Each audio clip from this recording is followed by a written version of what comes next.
Hey guys, Eric with Blue Line Fishing. Welcome back to the channel. Your time's important to me, and what we're going to do in today's time is I'm going to show you this new Lew's Laser HS Speed Stick. Going to do a review of it, plus show you some field performance, so stick with me. I think you're going to enjoy it.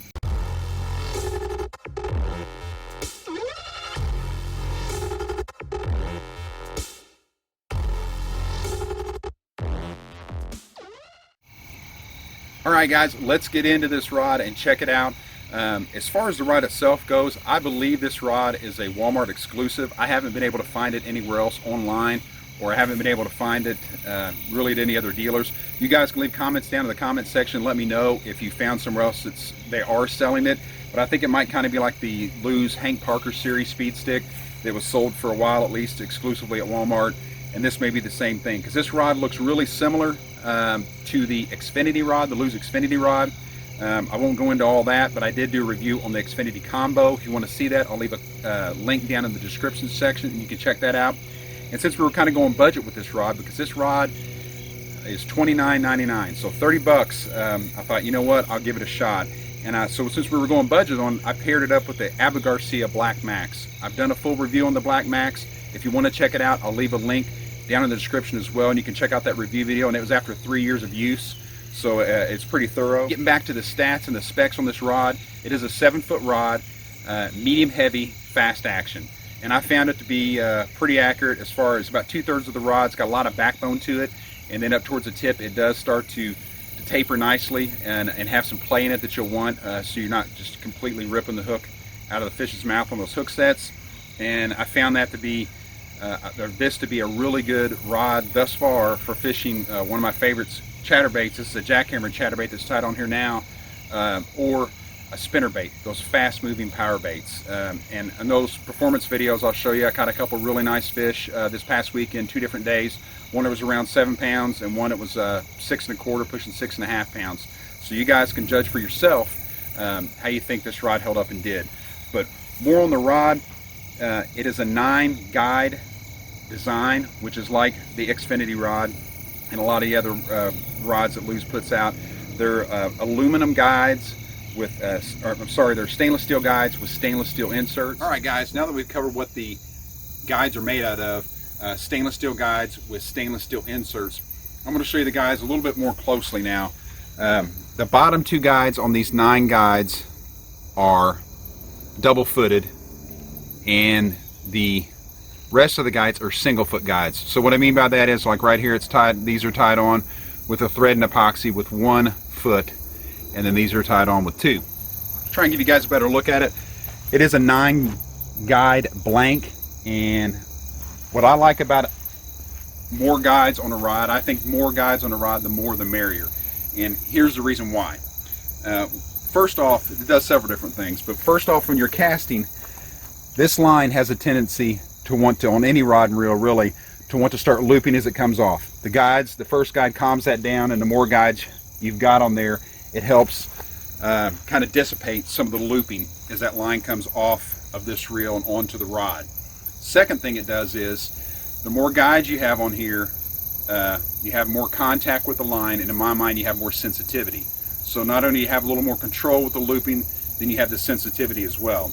And the third thing it does is, when you're playing a fish, I believe it gives you more leverage, because you have more points of contact with the line against these guides. You know, one of the things when you're playing a big fish, and I explained this in one of the other videos before too, and it happens sometimes, but if you point your rod tip towards that fish, especially a big fish, you're going to have 2 points of contact.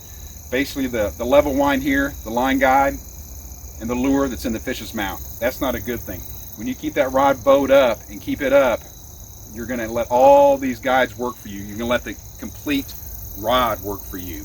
So in this rod's case, it's got a lot of backbone to it, that 2/3 up, and then you're going to let that tip be able to still lay into that fish and keep it pinned up, but at the same time, not so much pressure that you're ripping it out of the fish's mouth. So I do like more guides on a rod. Like I say, once again, the more on there you have, the more I like it. And this has 9 on there, which is a little bit different for a rod that's at this price point. All right guys, now that we've covered the guides, want to go over a little bit of the blank itself. The blank itself We've already covered, it's a medium heavy, it's a fast action, but let you know it is an IM6 blank. So when you see these numbers on the rod or these letters, IM6, IM7, IM8, what's that mean? Well, the IM6 is going to be, compared to an IM7, it's going to be a little bit heavier, and it's going to have a little bit more play in it than, say, an IM7. An IM7 is going to be a little bit stiffer, and it's going to be a little bit lighter. And on top of that, the IM8, for example, is going to be even lighter, and the makeup of the blank is going to be a little bit stiffer. Now, obviously, you're going to have different actions involved in that. But with that being said, that's kind of the overview of those. The only thing you got to watch on the higher end, like the IM8s, for example, if you're kind of rough on equipment, rough on gear, and there's nothing wrong with that, if it's just how you fish or how you use it, the higher the IM level of it, the more brittle they can tend to be. If you get hung up and you're pulling on them hard, big fish, etc. But that's kind of those in a nutshell. Give you a little more close-up on the bottom half of the reel, if you will.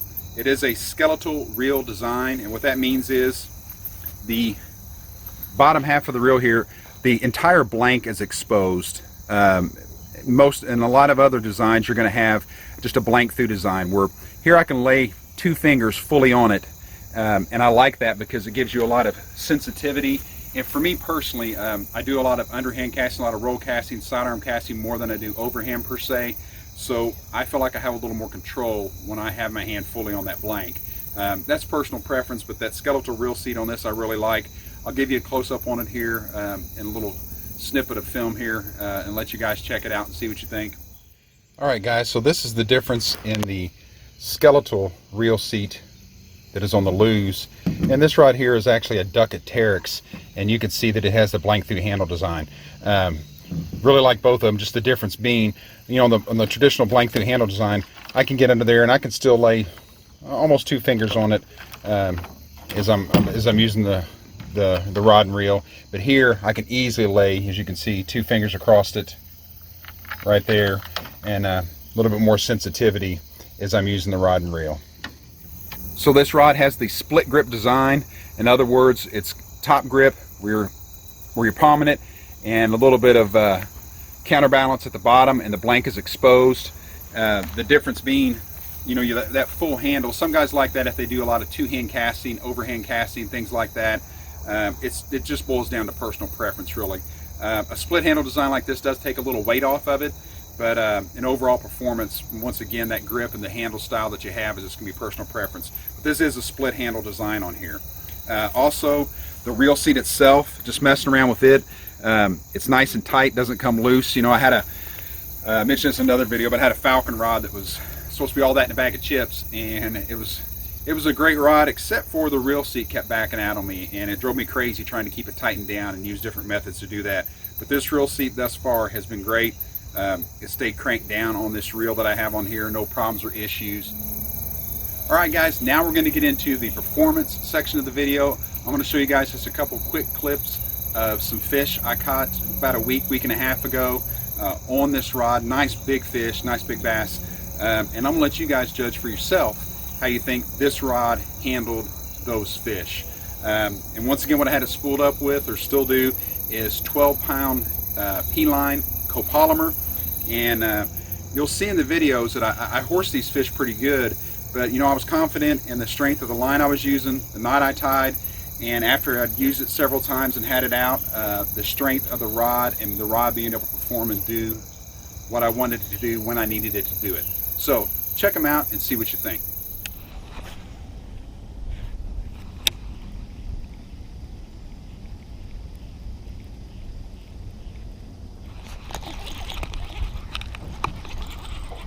That's a good one, fellas. Real good one. Woo, kids, I don't know if I can get this one in or not. That's a 7-pounder right there. Maybe bigger. I don't know. Oh, look at that, kids. Woo! Oh, that's a 7+ pounder right there. Man, oh man, oh man. Oh, Lord have mercy. That'll get the blood pumping, kids.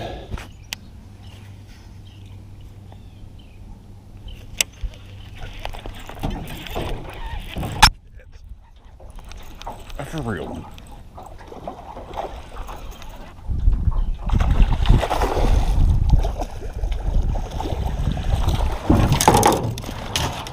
Come here.